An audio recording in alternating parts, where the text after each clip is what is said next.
Harry Laforme was the first Indigenous justice appointed to a Canadian Court of Appeal in 2004. Years later, he seemed like an excellent candidate for the top bench. Legal groups from all sorts of cultural backgrounds even campaigned for his appointment, but he didn't put his name forward.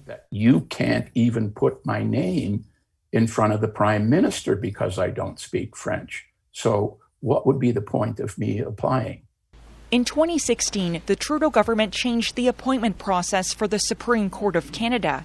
It introduced a requirement for fluency in both English and French.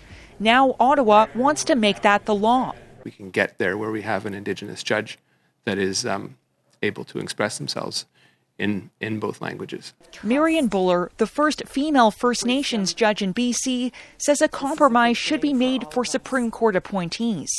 They should have some functionality in both languages. But I don't think that there should be a requirement that they be bilingual. We weren't allowed to speak our language on our reserve. Growing up on the Mississaugas of the Credit First Nation near Hamilton, Ontario, Laforme says he was forced to learn English only. He says there needs to be an exception for Indigenous candidates given Canada's history. We are the product of residential schools where the whole purpose was to get rid of our Indianness entirely. And I thought, with that kind of history, now here we are being punished. 17 years after Laforme was appointed, only just last week was a second Indigenous justice named to a court of appeal.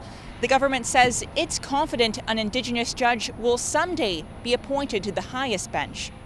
Olivia Stefanovic, CBC News, Ottawa.